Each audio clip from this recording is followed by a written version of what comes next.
और अब खबर हापुड़ से है, जहां खेत में अजगर निकलने से हड़कंप। तो अजगर देख किसानों में अफरा तफरी। वन विभाग ने कड़ी मशक्कत से अजगर को पकड़ा। तो बड़ी जानकारी आपको बता रहे हैं। तो खेत में अजगर निकलने से यह हड़कंप मचा। देखिए, तस्वीरें भी सामने आई हैं जो बेहद रोंगटे खड़े कर देने वाली तस्वीर है। लेकिन वक्त रहते वन विभाग की टीम ने इस अजगर पर काबू पा लिया। तो अजगर देख किसानों में इस दौरान अफरा तफरी का माहौल देखा गया। तो ये उस दौरान की तस्वीरें जब वन विभाग की टीम की तरफ से कड़ी मशक्कत के बाद अजगर को पकड़ लिया गया। तो ये हापुड़ की तस्वीर आपके टीवी स्क्रीन पर हम दिखा रहे हैं। तो अजगर देख किसानों में अफरा तफरी और दहशत यहां पर फैलती नजर आई। फिलहाल जो अजगर है उसे काबू कर लिया गया है।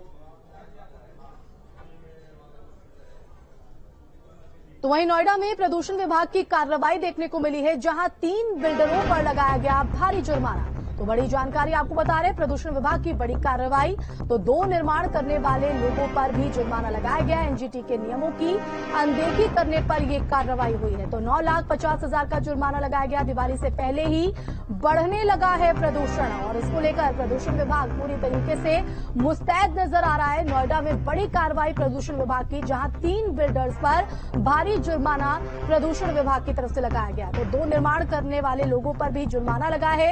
एनजीटी के नियमों की अनदेखी करने का आरोप इन सभी पर और बड़ी कार्रवाई करते हुए 9,50,000 का ये भारी जुर्माना इन तीनों पर लगाया गया।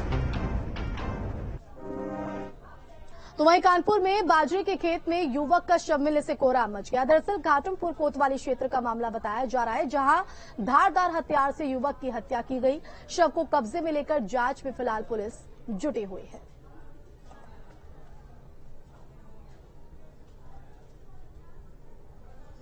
और अब बुलंदशहर से बड़ी खबर है, जहां अवैध असलहे के सौदागर के परिवार से पूछताछ। तो एक सदस्य से एनआईए ने गहन पूछताछ की है। विदेश रहने वाले सदस्य की जानकारी जुटाने में लगी एनआईए। पूछताछ के बाद रिजवान का परिवार रिहा। खुर्जा में एनआईए ने अवैध हथियारों के सौदागर के घर की रेड मारी थी। तो बता दें कि बुलंदशहर में हथियार सप्लायर कुर्बान के ठिकाने पर यह एनआईए की बड़ी रेड जो है वो देखने को मिली, जहां कुर्बान अवैध असलहों का सौदागर रहा है, जिसकी मौत हो चुकी है। एनआईए पता लगाने में जुटी है कि कुर्बान के गैंग का अब कौन संचालन यहां पर कर रहा है। और दिल्ली से कुर्बान की गिरफ्तारी के बाद जांच में पता चला था कि वो नेपाल के जरिए हथियारों की तस्करी करता था। ये बात भी सामने आई थी कि पंजाबी सिंगर मूसावाला हत्याकांड में जिन हथियारों का इस्तेमाल किया गया था, उन हथियारों को भी खुर्जा से ही सप्लाई किया गया था। तो एनआईए की टीम को कुछ दस्तावेज भी हाथ लगे हैं, जिनकी जांच पड़ताल की जा रही है। तो खुर्जा में कुर्बान के भाई रिजवान के घर पर अभी भी रेड जो है वो चल रही है।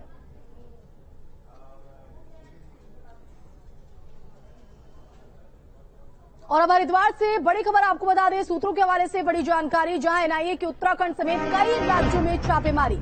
हरिद्वार के ज्वालापुर इलाके में छापेमारी। सूत्रों के हवाले से बड़ी जानकारी आपको बता रहे हैं, जहां पाकदोई मोहल्ले से 2 संदिग्ध पकड़े गए हैं। तो टेरर फंडिंग के मामले में ये कार्रवाई।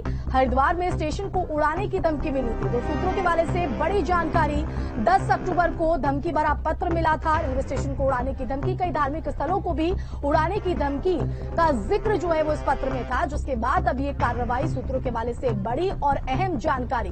तो 2 संदिग्ध इस कार्रवाई के दौरान पाकदोई मोहल्ले से पकड़े गए हैं। तो पूर्व में एनआईए ने सालिमपुर से गिरफ्तारी की थी। हरिद्वार के सालिमपुर से बांग्लादेशी नागरिकों को पकड़ा गया था। तो यूपी और उत्तराखंड में लगातार एनआईए की छापेमारी जो है वो जारी है। हरिद्वार के ज्वालापुर इलाके में छापेमारी की गई, जहां पाकदोई मोहल्ले से 2 संदिग्धों को पकड़ा गया है। पूछताछ उनसे यहां पर की जा रही है। तो सूत्रों के हवाले से ये बड़ी जानकारी निकलकर सामने आ रही है। 2 संदिग्ध अब पुलिस हिरासत में, जिनसे पूछताछ की जा रही है। तो टेरर फंडिंग मामले में ये कार्रवाई एनआईए की तरफ से उत्तर प्रदेश से लेकर उत्तराखंड में अलग अलग जगहों पर की जा रही है। बता दें कि हरिद्वार में स्टेशन को धमकी मिली थी उड़ाने की, जिसमें धार्मिक स्थलों का जिक्र भी किया गया था। उत्तर प्रदेश के भी कई ऐसे स्टेशन थे जहां पर उड़ाने की धमकी दी गई थी। तो 10 अक्टूबर को यह धमकी भरा पत्र मिला था और उसी के बाद जो खुफिया एजेंसियां हैं, एनआईए की टीम है, वो लगातार मुस्तैद और एक्टिव मोड में नजर आ रही है। और यही वजह है कि अब अलग अलग जगहों पर एनआईए की जो छापेमारी है वो जारी है। तो पूर्व में एनआईए ने सालिमपुर से भी गिरफ्तारियों को अंजाम दिया था।